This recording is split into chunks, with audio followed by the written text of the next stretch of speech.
یقین نہیں، وہ پوچھتے ہیں کہ اللہ کون ہے؟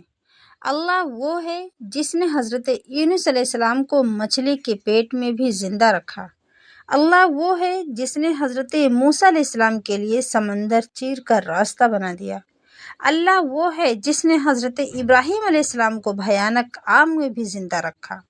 اللہ وہ ہے جس نے حضرت یوسف علیہ السلام کو کنویں میں ڈوبنے نہیں دیا۔ اللہ وہ ہے جس نے سب سے بڑے طوفان نوح یعنی حضرت نوح علیہ السلام کی کشتی کو ڈوبنے نہیں دیا۔ اللہ وہ ہے جس نے فرعون کی لاش کو 500 سال گزرنے کے بعد بھی باقی رکھا۔ اللہ وہ ہے جس نے ابرہہ کے بڑے لشکر کو چھوٹے پرندوں کے ذریعے ہلاک کر دیا۔ اللہ وہ ہے جس نے پوری دنیا کو صرف 6 دن میں بنایا۔ اگر آپ کو بھی اللہ پر یقین ہے تو کمنٹ میں اللہ اکبر لکھ کر چینل کو سبسکرائب ضرور کریں اور اسے اپنے دوستوں میں ضرور شیئر کریں تاکہ اس بات کا سب کو علم ہو۔ اللہ حافظ، جزاک اللہ خیر۔ آدم علیہ السلام نے غلطی کی تھی لیکن اللہ نے انہیں معاف کر دیا۔ کیوں؟ کیونکہ انہوں نے رونے والی آنکھوں سے توبہ کی تھی۔ انہوں نے سجدے میں گر کر کہا تھا کہ ربنا ظلمنا انفسنا، اور رب نے انہیں اپنی رحمت سے ڈھک لیا۔ نوح علیہ السلام کو دیکھو، سالوں تک لوگ ہنس رہے تھے، انہیں جھوٹا کہہ رہے تھے، مگر جب طوفان آیا تو اللہ نے انہیں کشتی بنانے کا حکم دیا۔ ساری دنیا ڈوب گئی، بچے صرف اللہ کے نبی اور ان کی کشتی۔ ادریس علیہ السلام کو دیکھو، انہیں اللہ نے آسمانوں کے راستے دکھا دیے، ان کا درجہ بلند کر دیا۔ ابراہیم علیہ السلام کو دیکھو، جب پوری دنیا نے آگ جلا دی تو اللہ نے حکم دیا یا نارو کونی بردم و سلاما، اور آگ سلامتی والی ٹھنڈک بن گئی۔ موسیٰ علیہ السلام کو دیکھو، آگے سمندر، پیچھے فرعون کا لشکر، ہر طرف موت، مگر اللہ نے سمندر کو حکم دیا اور پانی پھٹ گیا اور راستہ بن گیا۔ فرعون کو دیکھو، تکبر کے انتہا، کہتا تھا میں تمہارا سب سے بڑا رب ہوں، مگر اللہ نے اسے دریا میں ڈبو کر قیامت تک کے لیے عبرت بنا دیا۔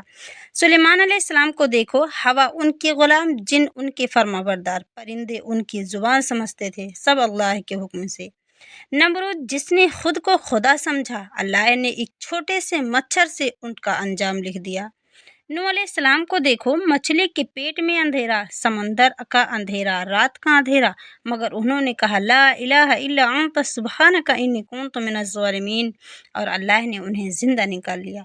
اصحاب کہف 300 سال سلا دیا، پھر زندہ کر دیا، وقت بھی اللہ کا غلام ہے۔ عیسیٰ علیہ السلام، انہیں زندہ آسمان پر اٹھا لیا گیا، اور میرے نبی صلی اللہ علیہ وسلم انہیں اسراء اور معراج کرائی گئی۔ آسمانوں کا سفر، سدرۃ المنتہی تک ان کے ہاتھوں کے اشارے سے چاند کے 2 ٹکڑے ہو گئے، سب اللہ کے حکم سے۔ تو پھر تم کون ہو؟ تمہاری پرابلم کتنی بڑی ہے؟ تم میرے پاس کیوں نہیں آتے؟ تمہاری نیند کیوں اڑ گئی؟ تم کس کے لیے رو رہے ہو؟ جس اللہ نے سمندر پھاڑ دیا، جس اللہ نے آگ ٹھنڈی کر دی، جس اللہ نے مردے کو زندہ کر دیا، جس اللہ نے مچھلی کے پیٹ میں زندگی دی، وہ تمہارا بھی رب اللہ ہے۔ وہ ہر رات آخری پہر میں آسمان دنیا پر نزول فرماتا ہے اور پکارتا ہے کہ ہے کوئی جو مجھ سے مانگے اور میں اسے دے دوں، ہے کوئی جو مجھ سے مغفرت مانگے میں اسے معاف کر دوں، ہے کوئی جو رزق مانگے اور میں اسے عطا کر دوں، ہے کوئی جو اولاد مانگے اور میں اسے دے دوں، ہے کوئی جو اپنے بزنس میں برکت مانگے میں اسے عطا کر دوں۔ السلام علیکم ورحمۃ اللہ وبرکاتہ۔ رمضان مبارک۔ کل ہم لوگوں کا پہلا روزہ ہے، تو ہم ہمیشہ کی طرح آج بھی دعا کریں گے کہ یہ ہمارے پورے رمضان کی دعا ہے، تو براہ کرم اس دعا کو سکون کے ساتھ سنیں اور ساتھ ہی ساتھ آمین کہیں۔ کیا پتہ کس کی آمین سے یہ دعا ہم سب کے حق میں قبول ہو جائیں۔ یا اللہ، ہمیں رمضان تک پہنچا۔ یا اللہ، بے شک رمضان میں تو اپنے بندوں کی ساری دعائیں قبول فرماتا ہے۔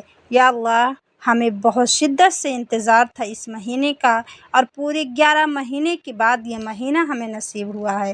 یا رب، ہمیں اس ماہ رمضان کے سارے روزے رکھنے کی توفیق دے، اور ہم سب کو رمضان کا ادب و احترام کرنے کی توفیق عطا فرما۔ رحمتوں کے اس مہینے میں خوب رحمتیں سمیٹنے کی توفیق عطا فرما۔ یا اللہ، اس رمضان کو ایسا رمضان کر دے کہ اس کے بعد زندگی میں ہم سے کوئی گناہ نہ ہو۔ اے ہمارے رب، اس رمضان کے مہینے میں ہم سب کی خواہشوں کو مکمل کر دے۔ اے اللہ، تو اس رمضان میں ہم سب سے راضی ہو جا۔